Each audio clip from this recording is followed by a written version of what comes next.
Hello বদ্দা, কেমন আছেন? আপনারা তো জানেন রিয়েলমি তাদের 15 সিরিজের তিনটা ডিভাইস বাংলাদেশে নিয়ে এসছে। তো আজকের ভিডিওতে আমরা এই যে ছোট ভাইকে নিয়ে কথা বলবো, রিয়েলমি 15 5G স্মার্টফোনটি বাংলাদেশ মার্কেটে ওরা একটি ভ্যারিয়েন্টে লঞ্চ করছে 12/256 GB। আমরা একদম ইন ডেপথে যাচ্ছি না, এটা বলতে পারেন একটা ওভারভিউর মতো। এরপরে অবশ্যই আপনারা এইটার রিভিউ পাবেন, ওইটার রিভিউ পাবেন, বাট আজকে এটা দিয়ে একটু কথা বলি। একটা বিষয় হয়তো খেয়াল করছেন, রিসেন্টলি ব্র্যান্ডগুলো বাংলাদেশ মার্কেটে 5G ডিভাইসগুলো লঞ্চ করার ট্রাই করছে, যেহেতু 5G অলরেডি চালু হয়ে গেছে। তো এটাও 5G এনাবেলড একটা ডিভাইস, যার ডিজাইনে আমরা বেশ কিছুটা সিমিলারিটিস লক্ষ্য করছি। ইভেন রিয়েলমিরই বোধহয় আমরা এমন ডিজাইনের ফোন আগে দেখে অভ্যস্ত, রাইট? রিয়ার প্যানেলটা কিন্তু প্লাস্টিকে তৈরি, যদিও মেটালিক একটা ভাইব ক্রিয়েট করে। বডি ফ্রেমটাও প্লাস্টিকে তৈরি, যেখানে 3.5mm হেডফোন জ্যাকটা অবশ্য নেই। সেকেন্ডারি নয়েজ ক্যান্সেলেশন মাইক অবশ্যই এতে আছে। রয়েছে stereo speaker, under display fingerprint scanner. পজিশনটা অনেকের কাছে নিচে লাগবে, এখনকার দিনের প্রায় ম্যাক্সিমাম স্মার্টফোনে এমনটা আমরা দেখি। এটা মোটামুটি ফাস্ট, পানি লাগলে একটু টাইম নেয়, বাট তাও কাজ করে আর কি। IP68-69 রেটিং আছে, চাইলে আপনি আপনার ফোনটাকে পানির নিচে একটু নিতে পারবেন এবং ছবিটাও তুলতে পারবেন। এখনকার দিনের একটা কমন ফিচার আপনি আপনার এই ফোনেও পেয়ে যাচ্ছেন।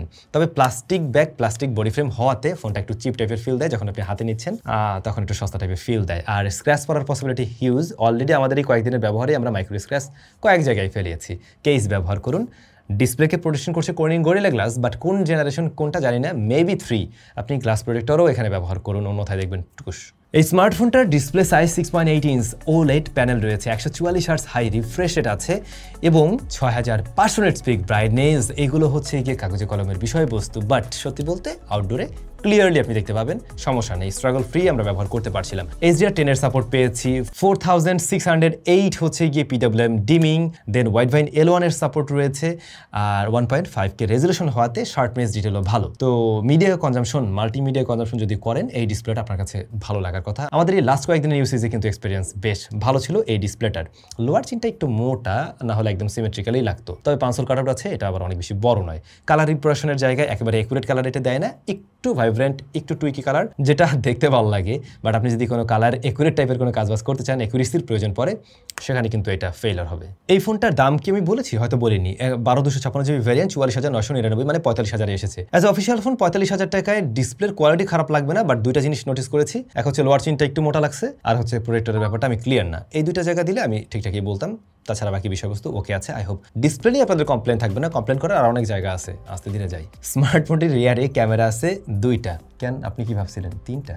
আসলে এইটা হচ্ছে গিয়ে মেইন শুটার, এইটা হচ্ছে গিয়ে সেকেন্ডারি শুটার, আর এইটা হচ্ছে একটা ডামি ক্যামেরা। এই যে এটা ভাই ক্যামেরা না, এটা একটা ডামি। হ্যাঁ, এটা জাস্ট এমনি দিয়ে দিচ্ছে। এখন হয় কি, ছোট ক্যামেরাটা অনেক সময় দামি দেয়, বাট এখানে বড়টাই একটা দামি দিয়ে রাখছে। আর এই ছোট্ট ক্যামেরা যেটা দেখতে পাচ্ছেন, এটার পাশে একটা রিং লাইটের মতো রয়েছে, যা নোটিফিকেশন লাইট বিভিন্ন কাজে ব্যবহার হবে। ক্যামেরাতে দেখলাম স্পেশাল ফিচার হিসেবে রয়েছে AI এর ফিচার্স। আপনি ছবি তোলার পরে সেই ছবির যে কোনো কিছু চেঞ্জেস করতে পারবেন, জাস্ট ভয়েস দিয়ে প্রম্পট দিতে পারবেন, অথবা আপনি লিখেও দিতে পারেন। AI জিনি রয়েছে, যেটা আপনি ব্যবহার করতে পারেন। লাইক আমরা জেমিনাই দিয়ে যেভাবে অনেক সময় ছবির ব্যাকগ্রাউন্ড বা আমার ড্রেস আমি চাইলে চেঞ্জ করতে পারি। ও ড্রেসের কথা যেহেতু চলে আসলো, এই যেটা আমি এখন পরে আছি, ক্যাপ যেটা পরে আছি, সব কিন্তু আমাদের নিজস্ব টাইজোর জিনিসপত্র অলরেডি চলে আসছে। আপনারা যারা এগুলোর জন্য ওয়েট করছিলেন, ভিডিও ডেসক্রিপশনে লিঙ্ক দেওয়া আছে, এমনকি কুপন কোডও দেওয়া আছে। সবচাইতে বেস্ট প্রাইসে সবচাইতে বেস্ট জিনিসটাই পাবেন এখন থেকে আমাদের নিজস্ব ব্র্যান্ড টাইজোতে। একটু অ্যাডভার্টাইজ মেরে দিলাম। যাই হোক, যা বলছিলাম, সো আপনি ছবি তুলে চাইলে নিজের মতো করে কাস্টম করতে পারবেন। বাট একটা ব্যাপার মাথায় রাখবেন, এই যে কাস্টম করতে পারছেন, এইটা কিন্তু সরাসরি AI এই ফোনের ভিতরে বসে বসে করে দিচ্ছে এমন না। এই ডাটাটা কিন্তু ট্রান্সফার করছে, সার্ভারে যাচ্ছে, সেখান থেকে হচ্ছে, এরকম ব্যাপার আছে। সুতরাং আপনি যদি কোনো ছবি চান যে এই ছবিটা বা আমার এই ব্যক্তিগত বিষয়টা আসলে কোনো সার্ভারে বা কোনো জায়গায় আউট না হোক, তাহলে সেরকম ছবি নিয়ে নাড়াচাড়া না করুন। আই হোপ আপনি ক্লিয়ার। ক্যামেরা, মেইন ক্যামেরাটা প্রপার লাইটিং কন্ডিশনের শার্পনেস ডিটেল ভালোই দিচ্ছে, তবে কর্নার এরিয়াতে আপনি ডিটেল পরিমাণ কম পাবেন।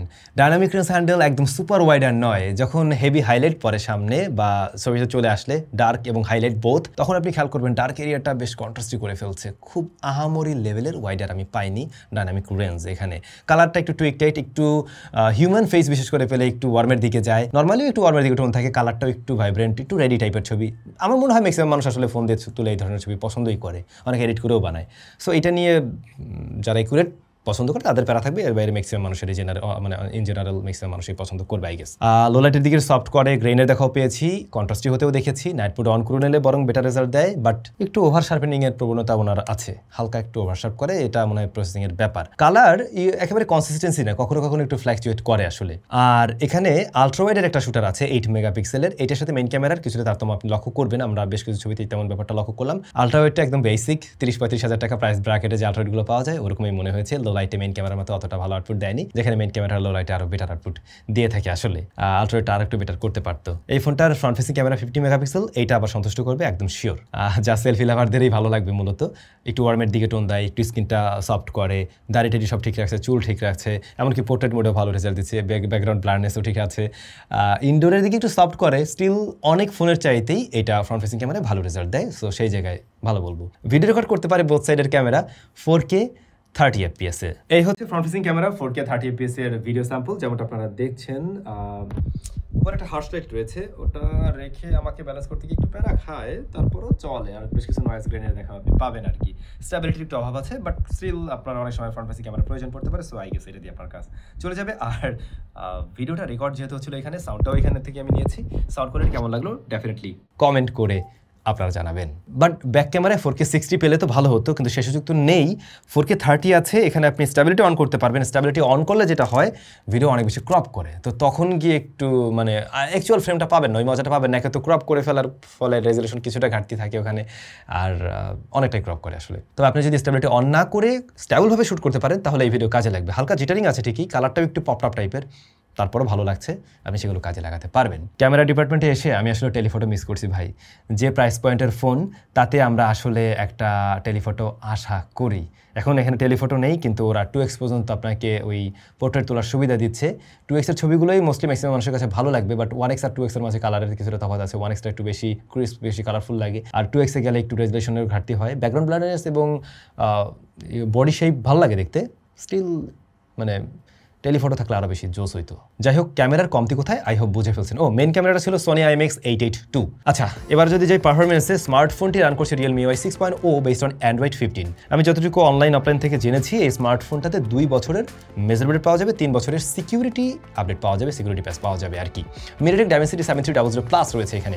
Dimensity 7300 Plus কেমন প্রসেসর আপনারা নিশ্চয়ই জানেন, এটার পারফরমেন্স নিয়ে নতুন করে বলার কিছু নেই। আরও কম প্রাইস পয়েন্টই আমরা অফিসিয়াল ডিভাইসের সাথে পেয়ে যাই, ওরা একটু প্লাস দিচ্ছে। এখন এইটা স্বীকার করতেই হয়, MediaTek Dimensity 7300 যুক্ত অনেক ডিভাইসের চাইতেই এইটার পারফরমেন্স আমি বেটার দেখছি। 12 GB র্যাম আছে, র্যাম ম্যানেজমেন্ট ভালো, UFS 3.1 স্টোরেজ টাইপ রয়েছে, এবং ওদের অপটিমাইজেশন Realme UI সবকিছু মিলে বেশ স্মুথ একটা রেজাল্ট দিচ্ছে, যে কারণে আপনার কাছে এটার পারফরমেন্সটা বেটার লাগবে।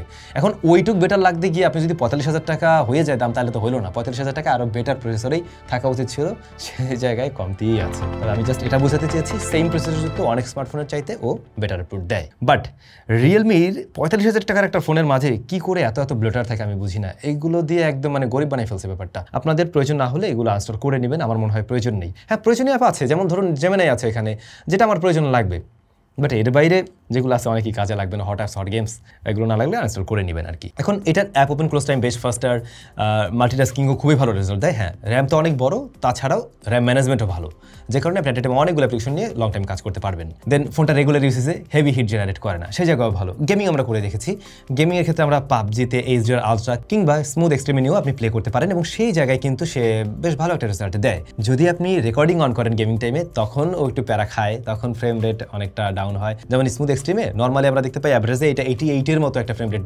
ধরে রাখতে পারছে, বাট যখন আপনি রেকর্ডিং অন করবেন 60-র ঘরেও চলে আসতে আমি দেখেছি, অ্যাভারেজে 75 টাইপ এরকম থাকে আর কি। সো রেকর্ডিং প্রয়োজন না হলে ওটা আপ রাখুন আর কি। আর এর বাইরে আমরা কল অফ ডিউটি মোবাইলে দেখলাম 120 FPS গেম প্লে করা যাচ্ছে, VC কুলিং সিস্টেম রয়েছে, যা স্মার্টফোনটি হালকা গরম হলেও বেশ দ্রুত ঠান্ডা করে ফেলে। তাছাড়া plastic build phone, plastic back, plastic frame, খুব একটা হাতে ওইভাবে টেম্পারেচার ফিল দেয় না। সো এটা দিয়ে টুকটাক চাইলে গেমিং করতে পারবেন ডেফিনেটলি, বাট একদম গেমিংয়ের জন্য ডেডিকেটেড ফোন নয়। আবার জিটি মোড আছে গেমিংয়ের ক্ষেত্রে, আপনি সেটা ব্যবহার করে আরেকটু এক্সট্রা ফ্লেক্সিবিলিটি পাচ্ছেন আর কি। এই এখন 45,000 টাকায় মোটামুটি ভালো একটা স্মুথ একটা পারফরমেন্স দিলেও প্রাইস টু প্রসেসর পারফরমেন্স সেই জায়গাটা পিছিয়ে থাকে ভাই। স্টেরিও স্পিকার আছে, ওইটা ভালো সাউন্ডেই দেয়, মোটামুটি বেশ ব্যালেন্স টাইপের সাউন্ড দেয়, তবে একটু থিনারের দিকে, সাউন্ডটা আরেকটু ডেপথফুল হলে ভালো হতো।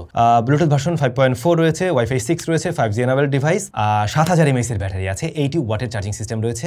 এই ফোনটা চার্জ করতে প্রায় 1 ঘন্টার মতো একটা সময় লাগে। আপনি 25 মিনিটসে 50% চার্জ করে ফেলতে পারবেন ডিভাইসটাকে, এবং ব্যাকআপও ভালো। এখন দেখুন 7000 mAh আছে মানে আপনি আশা করতে পারেন না ডাবল ব্যাকআপ পাবেন। লাইক একটা সময় আমরা 4500 mAh এর ব্যাটারি বেশি ব্যবহার করতাম, তখনও কিন্তু অলমোস্ট 7-7.5 আওয়ার্সের মতো স্টোরেজ দেখতাম, কিন্তু 7000 mAh থাকা সত্ত্বেও আপনি 8-8.5 বেশি যেতে পারবেন না। কারণ হলো এখনকার দিনে প্রসেসর বলেন, সেগুলো শক্তিও বেড়েছে, যদিও বা এনএমএ এসে আমরা দেখছি কমছে মানে ফেব্রিকেশনে, বাট অনেক অ্যাপ আছে যেগুলো আরও বেশি ভারী হয়েছে, অনেক কিছু রান করে রাখতে হচ্ছে, সবই শক্তিশালী হয়ে যাচ্ছে, ব্যাটারিও কনজাম্পশন বেশি হচ্ছে। সো সব কিছু মিলে বড় ব্যাটারি আসলে এখন দরকার হইতেছে, এই হলো বিষয়। বাট ব্যাকআপ ভালো পাবেন, একদিন প্লাস টাইম ব্যবহার করতে পারবেন, এটুকু ফর শিওর। তো এই ছিল রিয়েলমি 15 5G। সো এই স্মার্টফোনটা যদি আসলে মানে 30-এর ঘরেই রাখতে পারতো তাহলে খুব ভালো হতো দাম অনুযায়ী। এখন এই 5,000 টাকা আর কি ওদিকে বেশি হওয়াতে অনেক কিছুর এক্সপেকটেশন আমাদের বেড়ে যাবে, সেটা খুব স্বাভাবিকভাবেই। আমি জানি না রিয়েলমি ব্যাপারগুলোকে কীভাবে দেখবে, ভালো করে দেখলে তো ভালোই হয়, আমাদের চাহিদার বিষয়গুলো বুঝলে সুবিধা হয়। একসময় রিয়েলমি অনেক বুঝতো, এখন একটু কম বুঝে আর কি। আপনাদের কাছে কেমন লাগছে রিয়েলমি 15 কমেন্ট করে জানাবেন। দেখা হচ্ছে নতুন ভিডিওতে। আর হ্যাঁ,